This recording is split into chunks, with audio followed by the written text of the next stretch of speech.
thoughts, mindsets, belief systems, reasonings, they have an energy. Every single one of them has an energy that they emit from within you to your environment. They exhibit magnetic properties. They attract to your life. Listen, people, they attract to your life conditions. They attract to your life circumstances consistent with that belief. This is very powerful. I want to show you how transformation leads to victory and how lack of it keeps you in defeat. That thoughts, mindsets, information generally, they have power. There is an energy that comes from them. Are we together now? And that they exhibit magnetic properties. That when trouble comes to you and keeps coming to you, you may not believe it, but there is something within you magnetizing trouble. Job said, let me show you a scripture. Job chapter 3 and verse 25. The thing that I greatly feared, that was not the only thing he feared, but the one he greatly feared was the one that came. Did you get that? Job had other fears, but the one that was the most dominant fear, read it with me, 1, 2, go. For the thing which I greatly feared is come upon me, and that which I was afraid of is come unto me. This is the mystery of deep calling unto deep. That when, and even till today, terrorists use this strategy to attack people.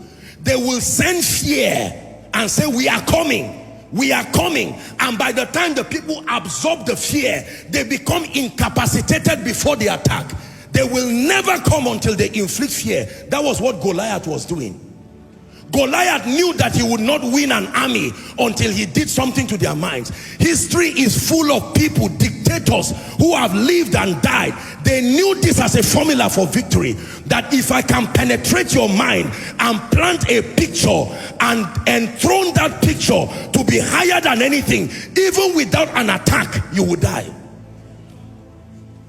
When David came, Goliath, do you notice that the first way Goliath started attacking David was through words?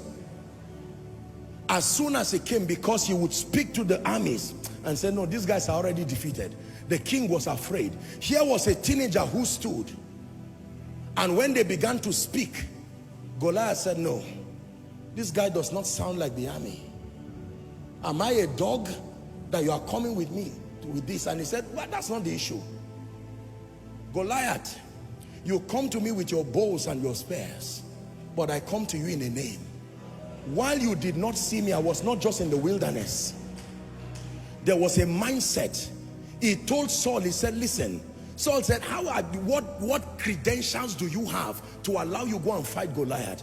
He said, sir, with all due respect, one day I was in the wilderness and a lion came. I chased that lion with my bare hands. I chased the bear with my bare hands. I tore it. There was no social media to post it, but it did not mean the mentality of victory was not in me. Who is this uncircumcised Philistine? It was not his mouth that was speaking. His most dominant thoughts. You know the dominant thought? The knowledge of God. He says, I come to you in a name. The revelation of the name and the victory that it holds was greater than the sight of swords and spears. And he said, Goliath, by that name, because David knew, he said, by run through a troop, and by my God I will leap over a wall. He knew that a body without a spirit is dead. That Goliath was empowered by demon evil spirits. That Goliath was not just a beast. Goliath stood representing wizardry. And that there was a force, if you dislodge, no matter how large the body is, it will come down. He had a mentality. Jesus did not just defeat Satan because of, no, he knew. You know why Jesus was silent? Because he was talking anyhow that transferred dominion. When he met Adam, Adam blamed Eve. Eve blamed the serpent. Serpent did not blame anybody. And so dominion went to him. So when Jesus came, he was silent, even when he had something to say.